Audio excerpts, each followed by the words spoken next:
Welcome, everybody, to another episode of Property Pro Tips. Today we have Clint Copulos with us. Thank you for joining us, Clint. Thanks for having me. Happy to be here. Thank you for your time, man. I know it is valuable.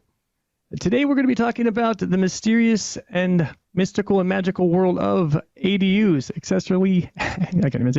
accessory dwelling units, and in my opinion, the underutilization by investors. It's such a great tactic. Hoping Clint will be able to shed some light on here and on the who, the how, the what, the when, and how much, and when it makes sense to build these ADUs that our great governor has granted now 8 units that we can build in our investment properties here in California. And but first and foremost, let me ritualistically read our Clint's bio into the record, so we all know who Mr. Clint here is. So Clint is the Chief Operating Officer of Mike Holland Construction, MHC for short, a premier construction firm with over 20 years of industry experience. MHC is recognized for its expertise in accessory dwelling units, ADUs, and its commitment to helping multifamily investors maximize their properties. With a white glove service approach, MHC handles everything from design and permitting to construction, ensuring a seamless experience for property owners. To date, the company has built 43 ADUs, with 8 currently under construction and 29 in the entitlement phase. Clint brings a unique blend of real estate investment and construction expertise to his role. Before joining MHC, he served as Senior Vice President and Asset Manager at KBS Realty Advisors, where he managed a diverse real estate portfolio across multiple cities. His extensive background in acquisitions and asset management has played a key role in MHC's success in the ADU space, allowing the company to align construction strategies with investor goals. Again, welcome, Clint. Thank you. All right. Well, was that background accurate, sir? Anything you want to add? No, that's accurate. Yep. Appreciate the intro. You are very welcome. Just real quick, what was it like at KBS Realty Advisors? What was that? Was that a private equity firm? We had about 14 billion under management, and we were national. We were based in Newport Beach, and we operated in all of the primary, secondary, and some of the tertiary markets throughout the country.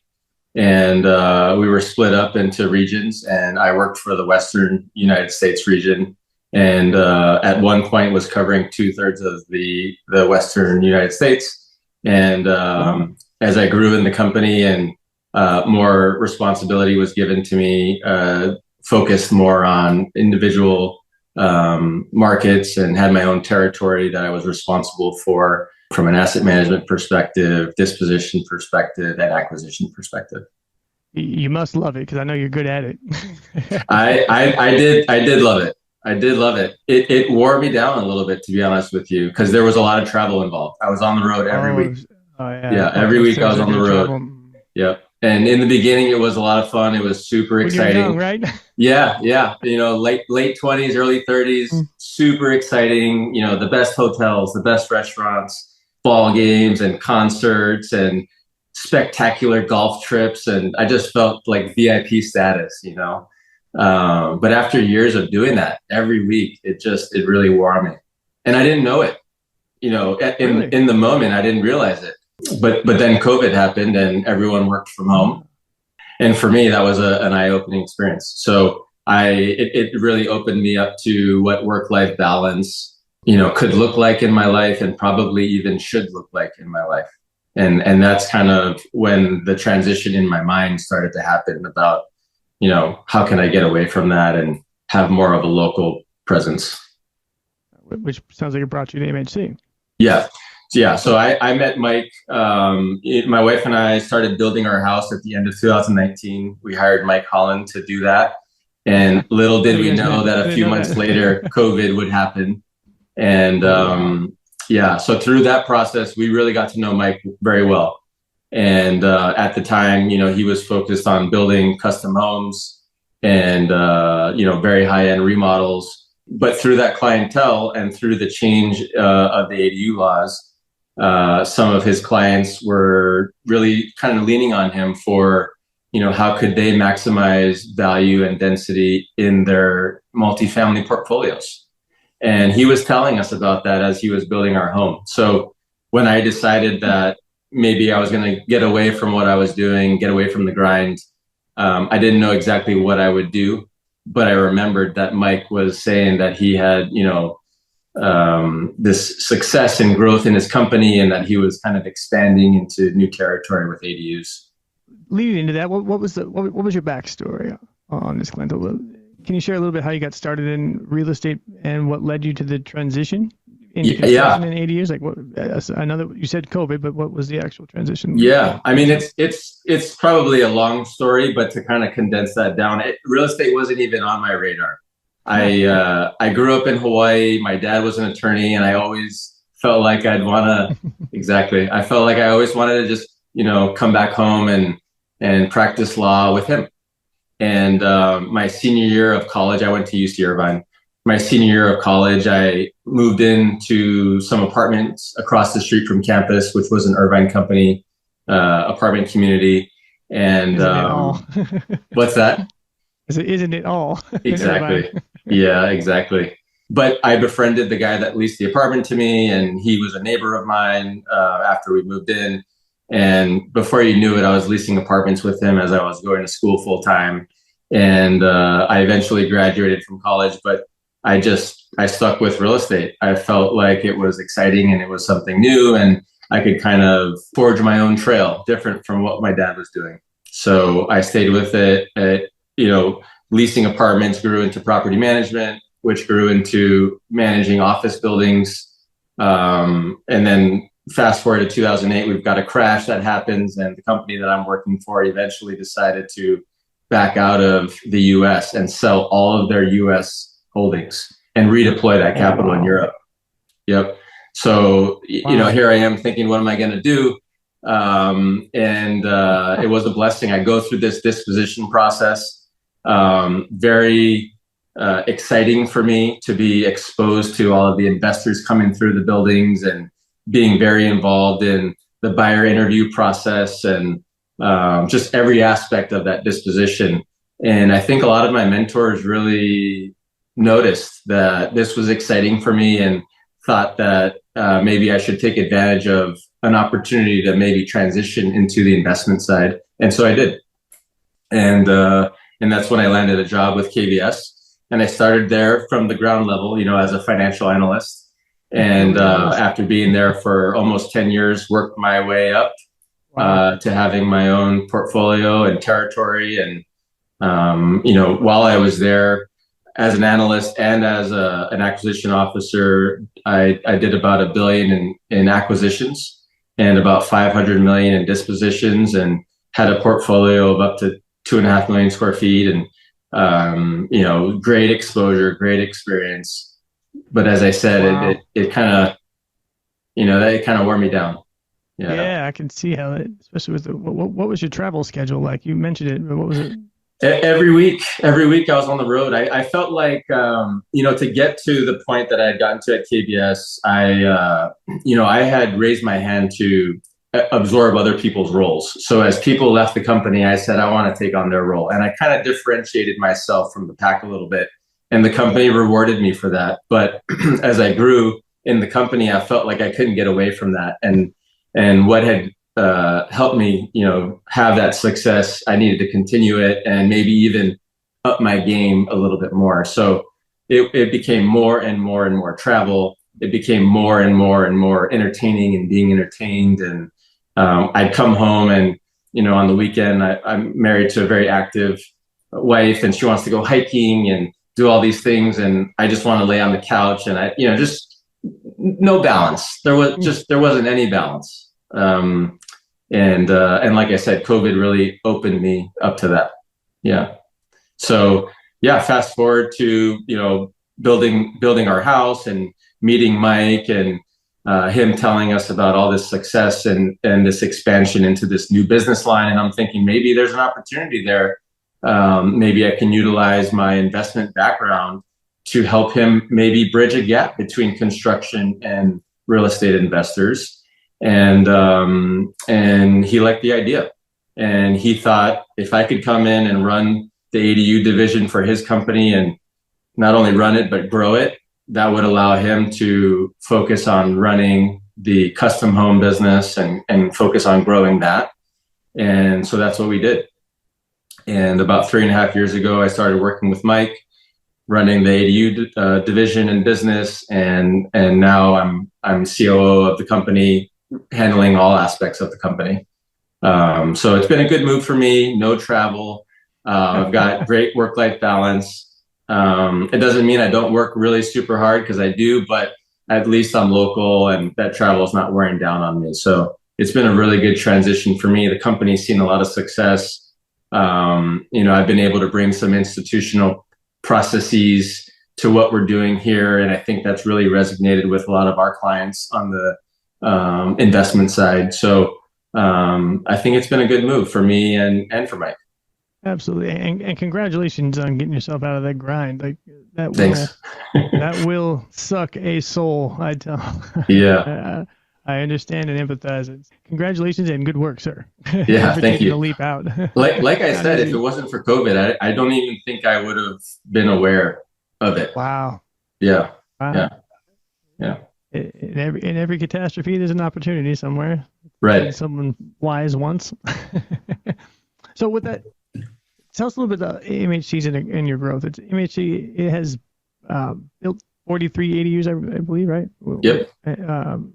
With more under construction, right? Why Yep. do you think ADUs have become such a hot topic in real estate, and particularly here in the Los Angeles market? It just boils down to simple supply demand. We've got this housing crisis here in the state, and we've got more people than there are homes or units. And so there's this huge pressure to add density and build more, and it's developer friendly. Every year, the state makes it easier, not only with the regulations kind of opening up, but also allowing for more density. We saw that, just at the end of last year, Newsom signing a new Senate bill in that passed and became effective January 1st. And Tell us a little bit about that, Clint. Yeah. I feel like that was signed and came, and when I talked to folks about it, they're like, what? It was not like a very well trumpeted or very well publicized bill, and it was a huge deal. Yeah. It is a huge deal. Like I said, it just passed and came into effect January 1st, but it was signed in, September or October of last year. And we had some visibility, into that. And we started, alerting our clients, like, this is coming down the road. But basically it's Senate Bill 1211, and it allows for more density through the repurposing of existing parking. So previously, when you built ADUs, you could take parking away as long as the existing units still met parking code. And with this new Senate bill, that completely goes away. So all of the parking technically can go away, and you can repurpose that space for ADUs. Additionally, with this new Senate bill, the cap on detached units for multifamily was 2. And now it's 8. So the cap, it's 1 for 1. So you have to have at least 8 units existing to have the ability to add 8 units. If you only have 7 existing, you can add 7. If you only have 5, you can add 5, so on and so forth. But that Senate bill allowed for the repurposing of parking spaces and then more density. So every year it just gets easier to permit these projects. You can go over existing garages as well, over existing carports. Each city has their own nuances, and so you have to understand what that is and what those are. But for the most part, 2-story units are available, and so you can build over existing garages and carports. And so there's just so many ways to get creative to add units, which is what the state wants. And is there a minimum size for the units? They have to be at least, like 225 square feet or something like that. Micro studio? Yeah, micro units. We're not building too many of those. Typically, we're not getting really any smaller than 350 square feet, maybe 325. But for the most part, wow. Yeah. For the most part, we're building, nice size 2 bedroom units that are, 750 square feet, 800 square feet, stuff like that. Yeah. And what's the most you've built for a client thus far, like for one property? Well, right now with this new law, we're actually in the process of designing 12 units. So you can go over 8 units.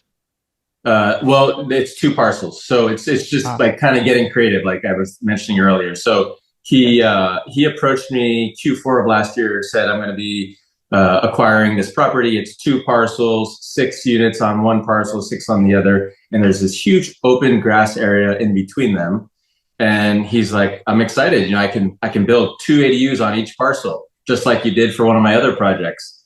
And I'm like, well, actually, you can build 12 now, 6 and 6. And so we did a feasibility study for him. We laid it all out, and we're going to build 12 ADUs. We're designing them right now. They're going to be 2 bedroom, 1 baths, each 749 square feet.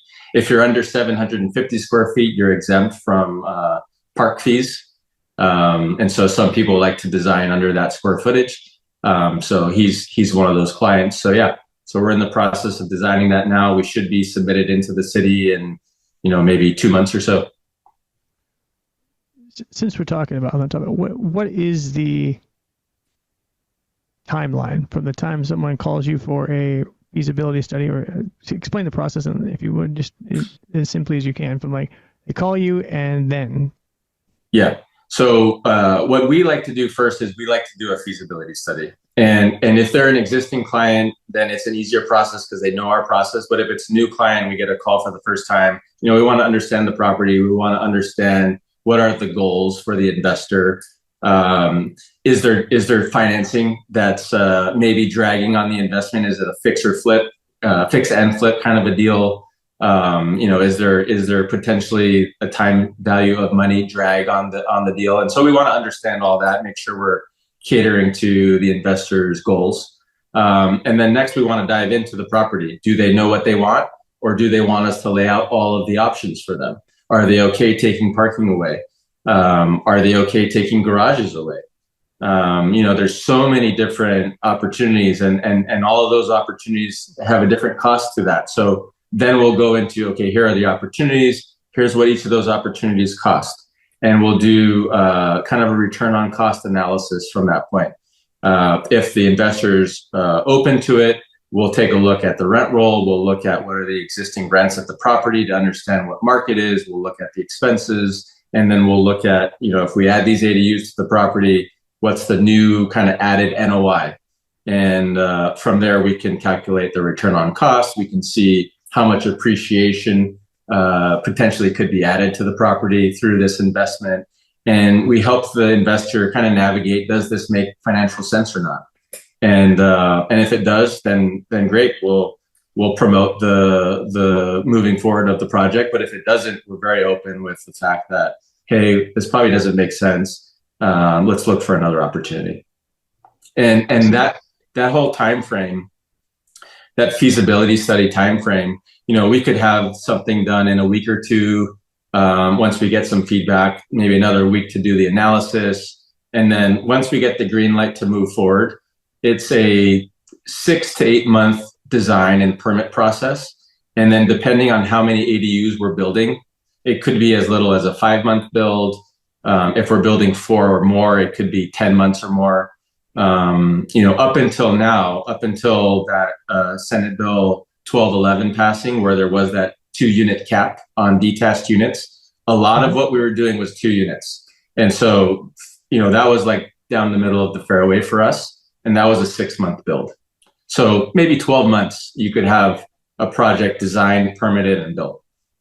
Yeah, I know there was an expedited permit piece of the bill, right? Can you talk about that? What was that like? Can you explain a little bit about that? I guess there's a lot of misconceptions around. That's the biggest misconception. So when the ADU law first, kind of got repackaged and passed a few years ago, there was something in there that said that you could get a project approved in 60 days. I remember that.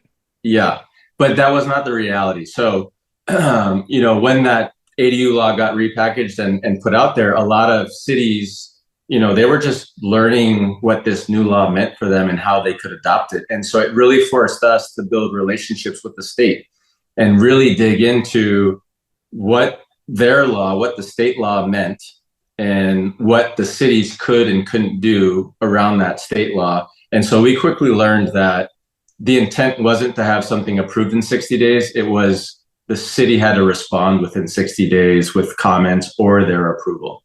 And so that was definitely the biggest misconception early on. And I think that still is out there. People still don't know that, it's a normal, an expedited process because they have to respond in 60 days. It's not a 60-day full process. And what happens if they do not respond in 60 days? If they don't, then you really have a few cities that will try to sink these kinds of things. Redondo Beach. Yeah, I mean, talking to you. You really have to kind of litigate at that point if you want to.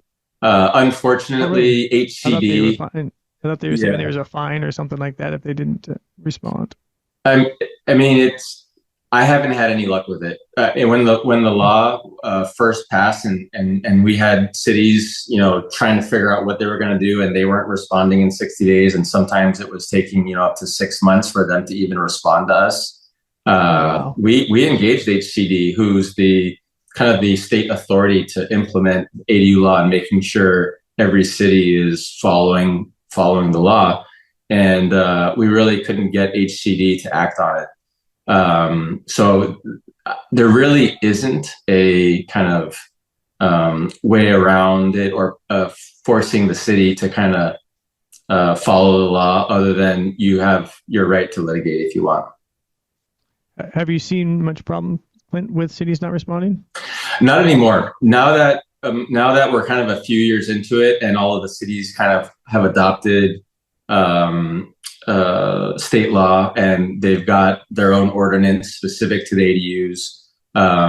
For the most part, cities are pretty good. I mean, there's some cities that are more difficult than others, and obviously there's some cities that are spread more thin than others, and so their response time is slower. But for the most part, every city is kind of dialed in on what their ordinance is and what they're doing and not doing.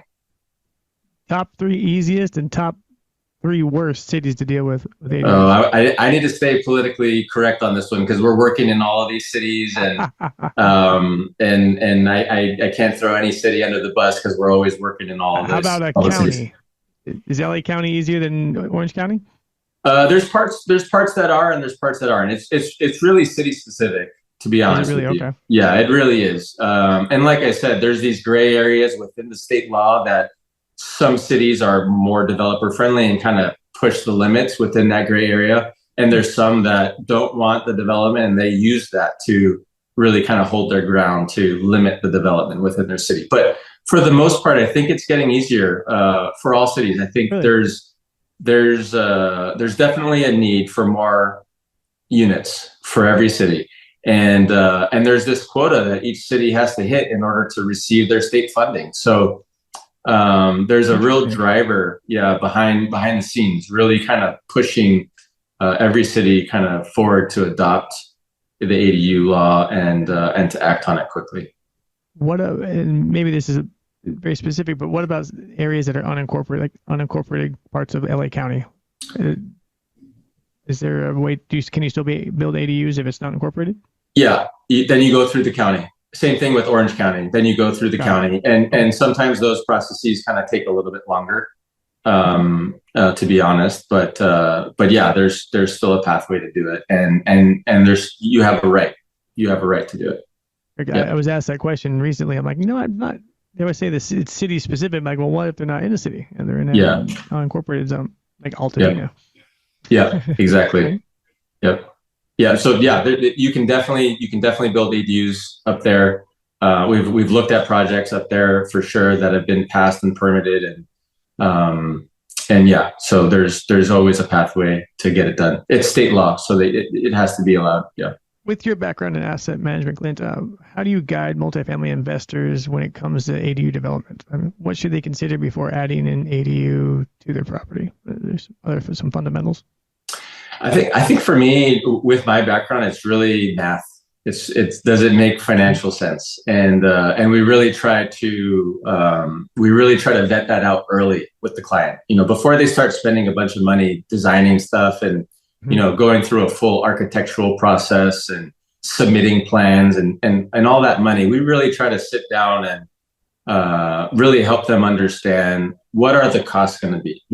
There's different costs for detached units. There's different costs to convert, a rec center or to convert a garage, whether it's detached or tuck under. All of these different construction types have different costs. And so we want to help them understand what does that look like.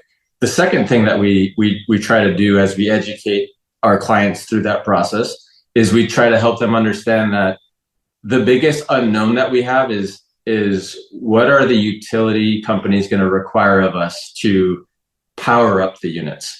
Not only, the electricity need, but also how do we tie sewer in and water? Do we have to upsize a meter or add a meter for power? Are there overhead power lines that we can kind of just connect to the ADU, or do we have to go underground?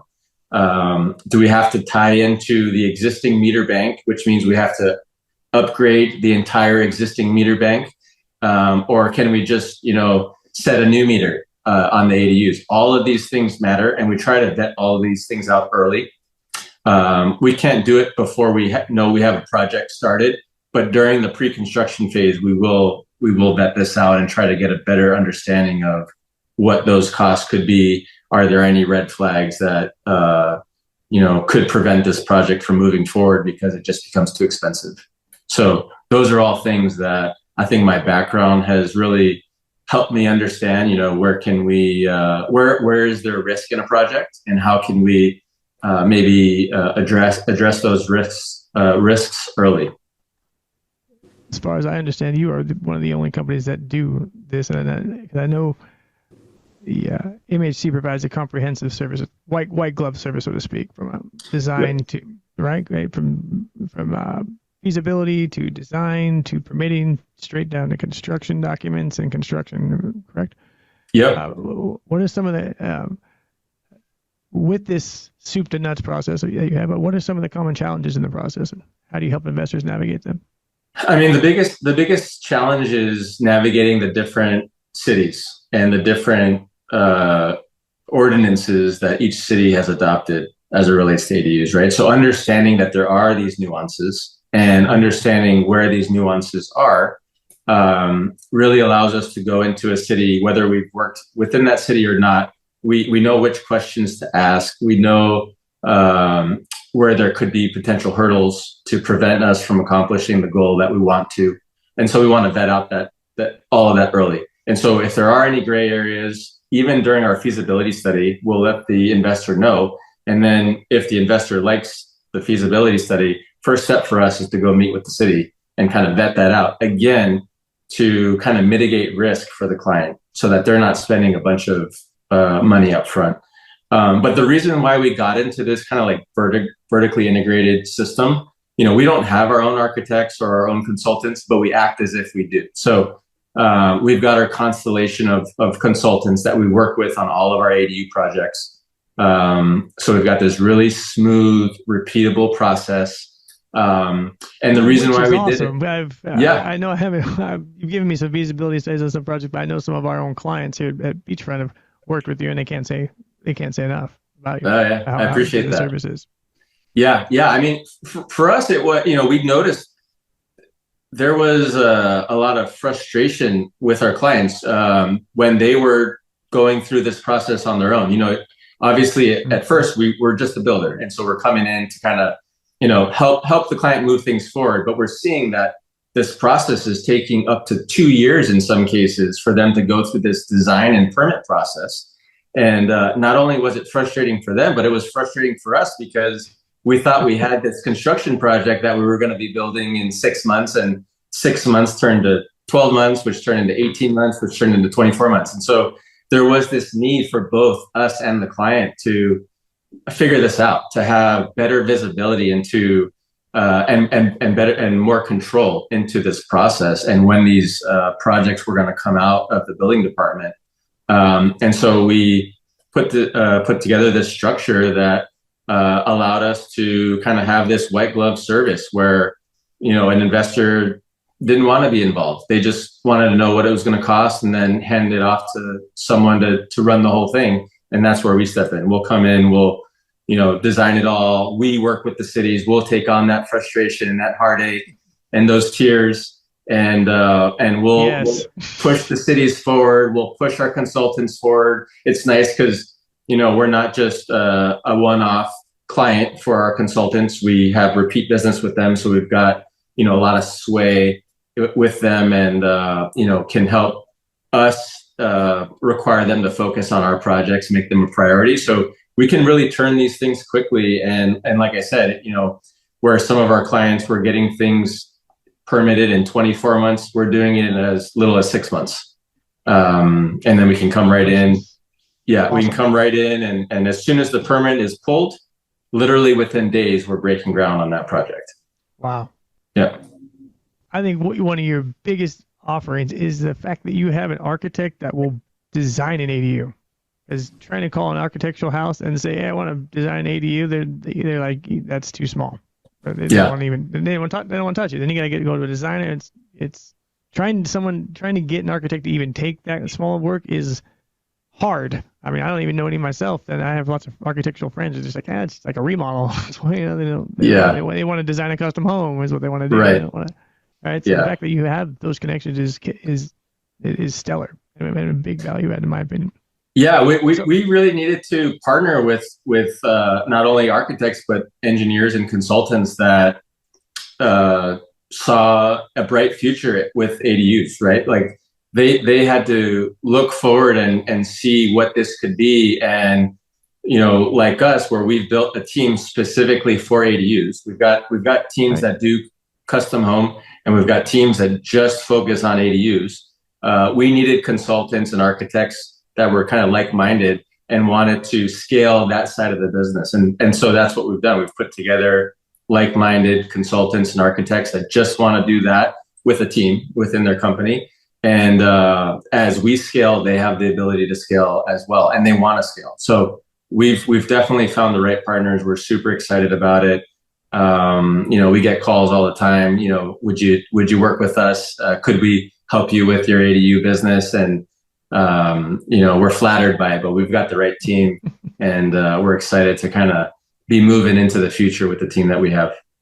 Clint, having experience on both sides of the construction and real estate investment, what's one thing you wish more investors understood about the building process? It could be longer than you think. Like if you hire the wrong professional, it could be longer than you think. So it's not as easy as you may think. That's kind of one. The other thing is it's probably not as cheap as you think. We've had some dramatic inflation since COVID, with all of this construction that's happening. Contractors are spread thin, so labor costs have increased along with material costs. And so, when people were throwing out in the early days, like, I can build these units for $100,000 per unit. Not only was that not realistic then, but still people have that in their mind, and costs have really surpassed that. Yeah. It still makes financial sense, but it's not that cheap. I love that the early days were like 2 years ago. I know. Right? I feel like, we've 2 years ago, been a little bit of a trailblazer with ADUs. So, yeah. With 29 units or ADUs, I should say, currently in entitlement, what strategies are you at MHC using to scale operations and keep up with the demand? I imagine you must have a big backlog. Well, it's really nice because we've got this white glove service, right? So we've got 6 to 8 months of visibility. We know when these projects are going to be coming out of the building department. And so, we can staff appropriately because of that. We can kind of either take on new jobs or not take on new jobs based on that pipeline, based on that visibility. But we're also really firm believers in having a repeatable process. We're big on process. We're big on cloning ourselves. And so, I think, the visibility into the pipeline plus the process that we have and kind of this desire to clone ourselves really allows for consistent execution as we grow a team. And so we can scale up or scale down as we need to. So let's talk a little bit about future trends and regulations, which California obviously loves. Are there any upcoming regulations or shifts in the multifamily industry that you think will impact ADU development and multifamily investment in like the next 2 to 3 years? I mean, the trend is always your friend. And in this case, the trend is things are getting easier and more density is being allowed. And that's been consistent every year. Every year there's been, at least one Senate bill that's been passed and signed by Newsom that's made this process easier. And I think that continues. I think, once the ADU law got kind of repackaged up and put into the marketplace a few years ago, that was the state getting their foot in the door, and every year ever since then they've been kind of pushing that door wider and wider open with less regulation and more density, like I mentioned. So I think that trend continues, and I think we do have this real supply-demand imbalance, and ADUs are a tool to kind of help with that. So I think that continues to be the trend. With that, there was once upon a time an expiration of the ADU law. Has that now gone away? There was an expiration with a portion of it, but it's been extended. It's not really been an issue at all. The ADU law itself never had like a sunset on it, but there were portions of the law that had some sunsets within it. And those are no longer an issue. That was in the first version. I remember, like at the end of 2025, then they were going to have to take a look at it. But the newest one just went live 2025, January 1st. Is that what I understand, right? Yeah. That's that new Senate bill that got passed. Right. Yeah, that just came into effect January 1st. Year, right. Yeah. Right. I'm only clarifying because you've heard people say July of last year and this and there's a lot. We're trying to clear out a whole bunch of misconceptions right now. All at once. Typically, like what I've noticed is, in September or October, these Senate bills get passed, and then in January they take effect. So typically January is when you see these new laws kind of roll out. Yeah, but you know about them in advance. What are some lessons from KBS Realty Advisors that you kind of brought along? I know you managed a massive, diverse real estate portfolio in your previous role. How has that experience influenced your approach to construction and development here at MHC? I think for me, it's every capital dollar spent on a property has to have, has to be accretive to the return on that investment, right? So it has to add value. And at KBS, every decision that we made, we made from the gut, but it had to be reinforced by the numbers. And so we had to run, financial analysis within a financial model to make sure that those dollars were going to increase the internal rate of return, or increase the return on cost or cash on cash or whatever the metric was. And so I've kind of that's always stayed with me. And I think that experience and background really helps me have, educated conversations with our clients and our investors, and whether it really makes sense to, deploy that capital to add that ADU at that project or look for another. So valuable. That biggest secret out there is you guys. Yeah. You actually say, with your knowledge from the investment side, coupled with construction, is almost unicorn status, because those two usually don't go together. It's just throw out quotes and say, you get your money back, and they're just, it's back of the napkin, gut check, which works. If you've been doing it for 35 years, I understand, but not. I mean, when you have the REIT understanding, when you're like down to you're checking how much toilet paper is being used in a common area bathroom line item, right? The rubs and all that kind of stuff, the optimizing everything, that changes the game when it comes to ADUs, for sure.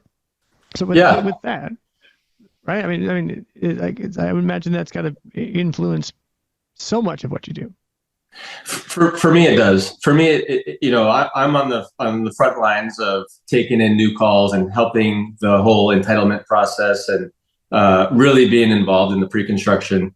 And then obviously we've got our project managers that handle the construction and all that stuff. But for me, the upfront homework, the analysis, the education, of ADU law and the costs with the client, the design, the permit, all that stuff kind of falls on my plate, and I like it because that's where my background is, right? So, Right. yeah, I think kind of spotting, what makes sense and what doesn't make sense is comes a little bit natural for me, and we don't do any advertising, so everything we do is word of mouth. So our reputation is gold to us, and the last thing we would want to do is have a client get stuck into a project that didn't make financial sense for them. And so long-term relationships are what we're about. And we're okay passing on a deal or advising a client to pass on a deal to maintain a long-term relationship with that client. So yeah, it's important to us. Clint, so speaking of investors and like kind of the first time, and most clients are first time ADU builders, what is your best advice for someone looking to build their first ADU or set of ADUs at a multifamily investment property? What's the most important piece of advice you give them? To align yourself with the best professionals that you can. It's not always about price. I think a lot of times, especially with investments, it comes down to return on cost, like we've been talking about. But going for the cheapest architect may not be the best if it takes you 2 years to get a permit. And so maybe spending a little bit more money up front to get someone who's seasoned, whether in that specific city or across multiple cities, who just has a lot of ADU experience and the background with different cities and navigating those different cities.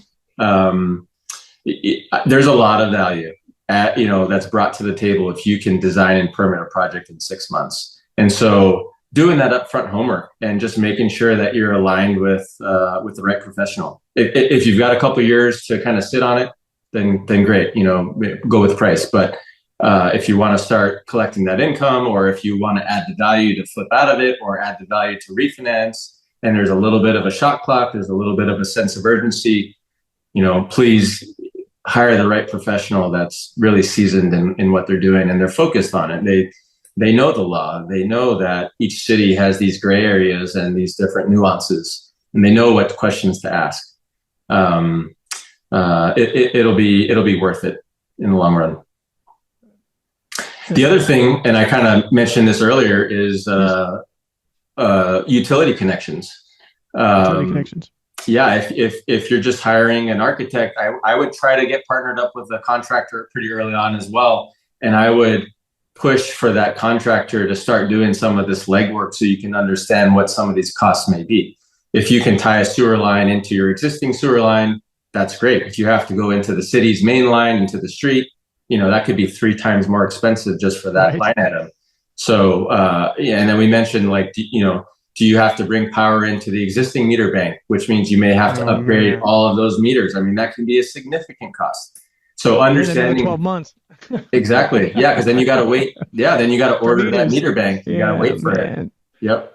So understanding these things early, I think, it's important. And when people throw out numbers of what it costs, I think a lot of times they're just thinking about the box. What does it cost to build the box? But it's super important to think about and look at, how can we bring power? How can we bring water? How can we tie the sewer line? And all of these things matter, and they add cost and potentially time, as you mentioned. So just aligning yourself with the right team. And so you got to do your homework. You got to do your research. You might have to interview a few people, but it's worth it. And last question or statement I wanted you to talk about a little bit. We talked before the show is the California's earthquake retrofit requirements and how that applies to ADUs and how that you don't have to do both. You talk a little bit about that? Yeah. I mean, it doesn't necessarily apply to ADUs, but ADUs can be a solution to the problem. Solution to the earthquake retrofit. Yeah, exactly. How So so? instead of spending, $100,000+ to retrofit your tuck under parking, if you're open to the idea, maybe we convert that parking into ADU units, and then we use the ADUs to spread that load across the ADUs, and we kill two birds with one stone. We add income for the property, we add value, and at the same time, it may be just immaterial cost to do that retrofit piece because you're already spending the money to do the ADUs.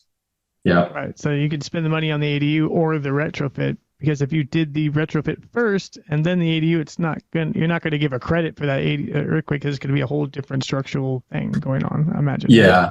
Yeah. And it actually could impact how you lay out the ADU. If you got a bunch of Great beams posts and things in the way. and beams. Yep.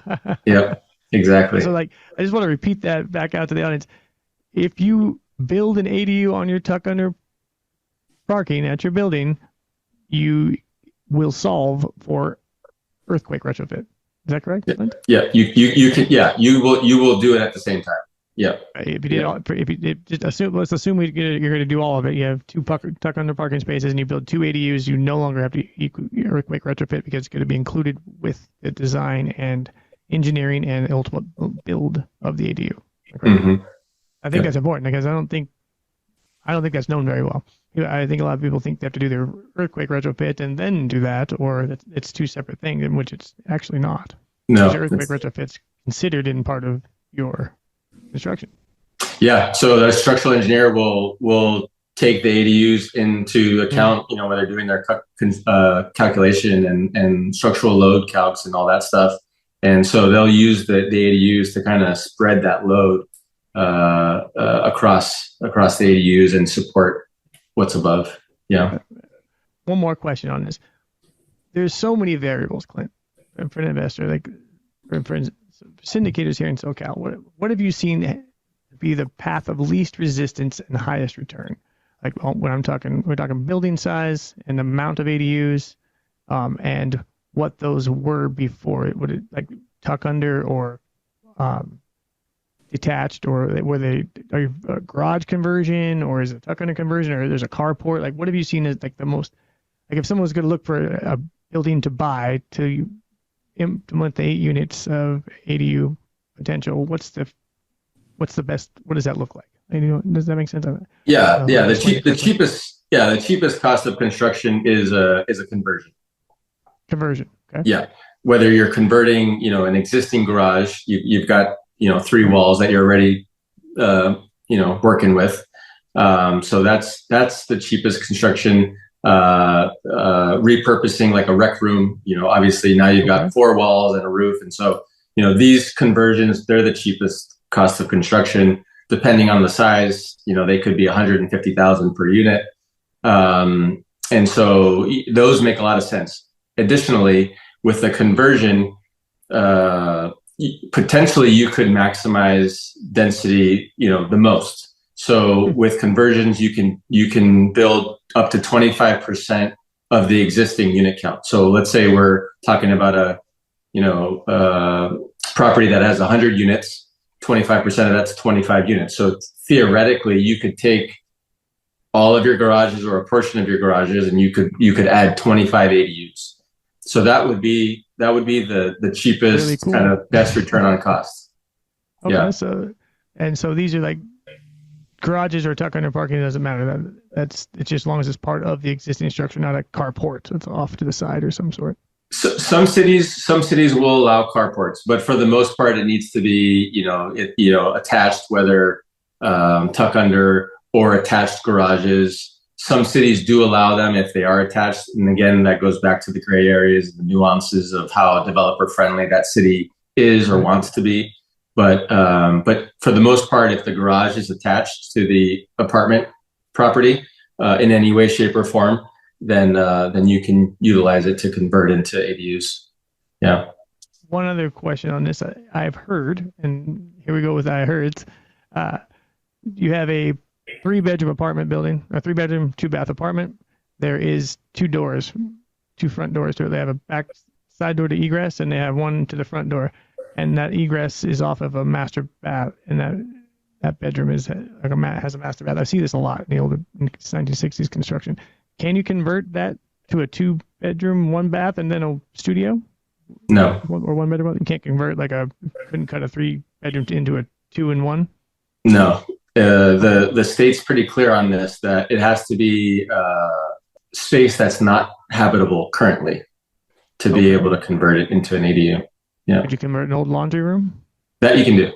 Yep. Good, okay. Like pool house, laundry room, management office, rec room, garages, storage space. I mean, these are all interesting. Yeah. Okay. Have you ever converted underground parking? Does that work?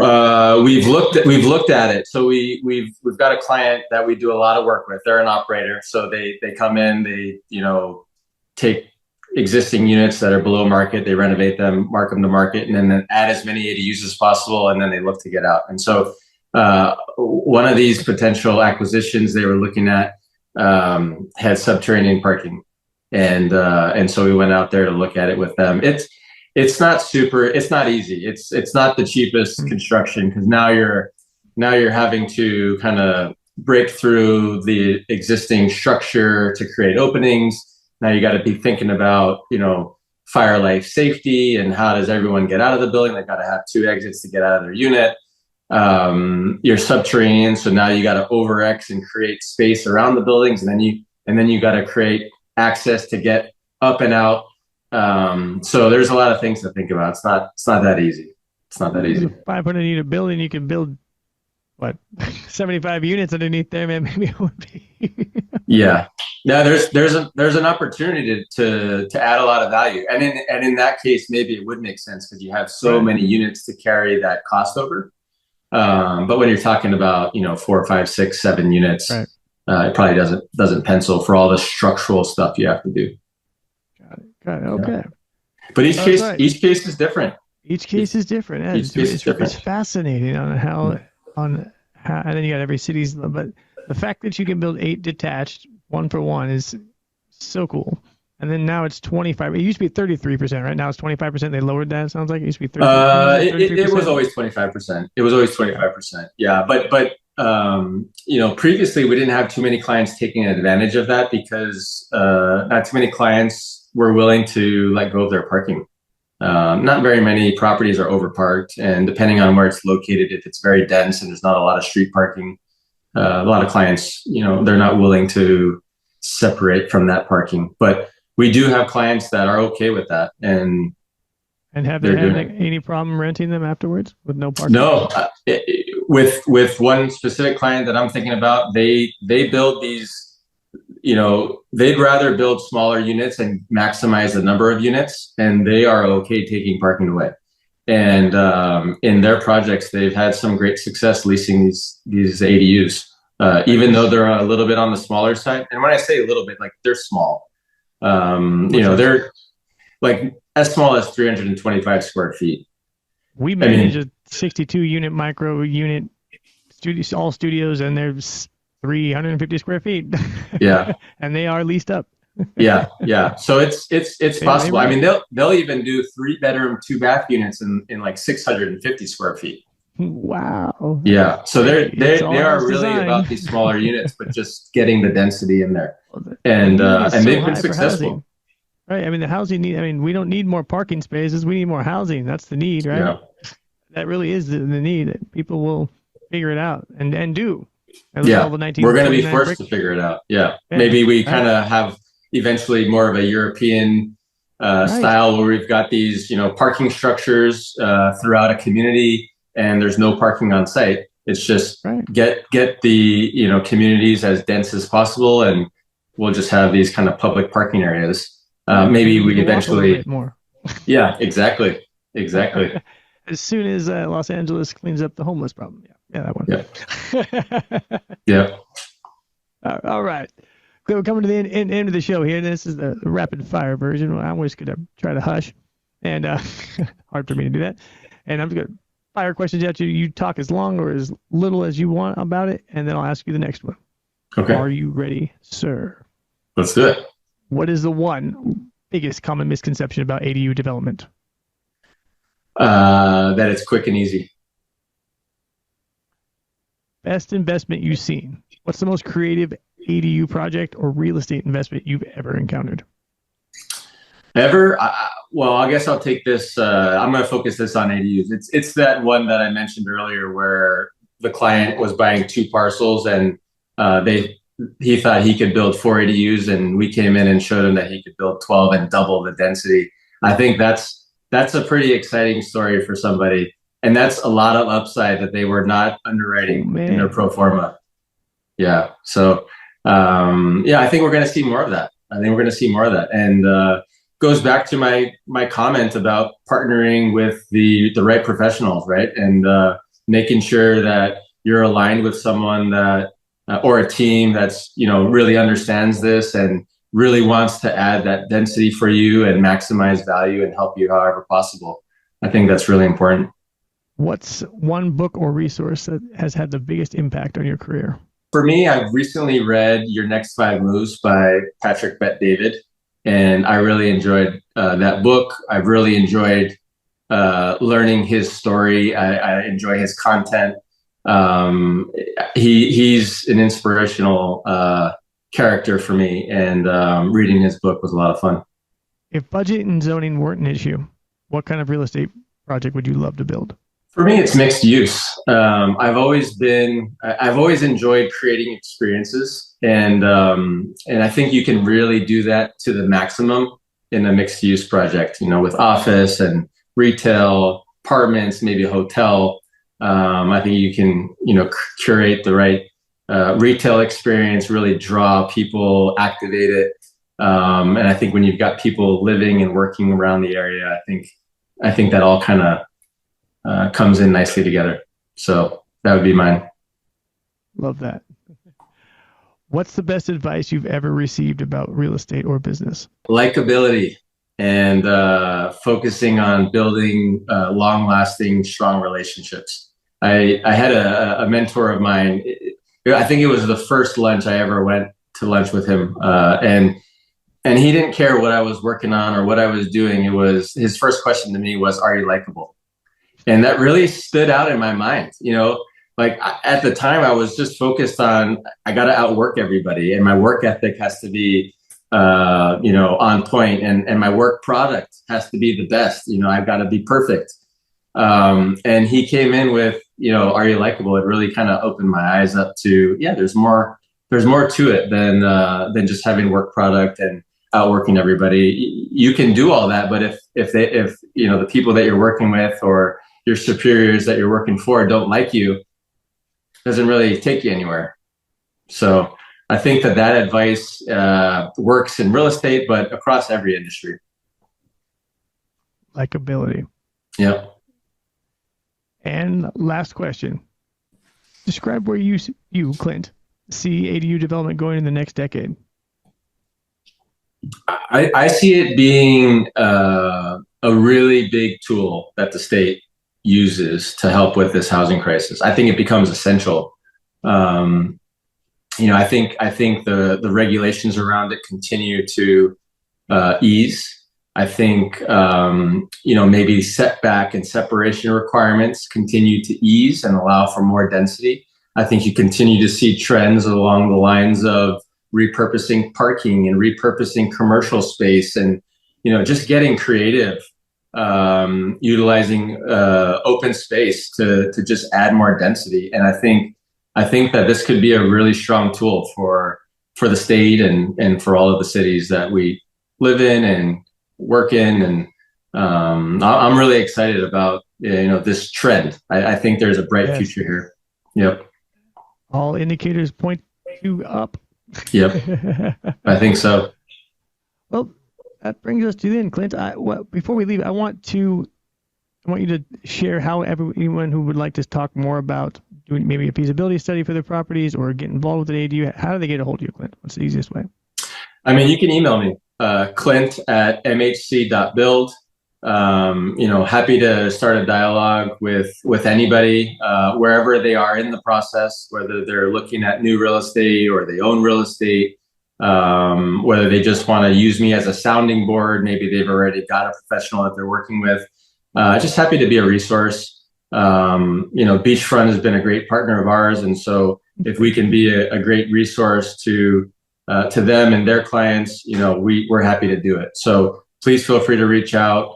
Maybe you can post my contact information in the description notes below, and just happy to have a conversation and see how we can be helpful. 100%. All right, Clint. Well, thank you so much for being on the show, my friend. I know your time is valuable. And that's all, folks. Until next time.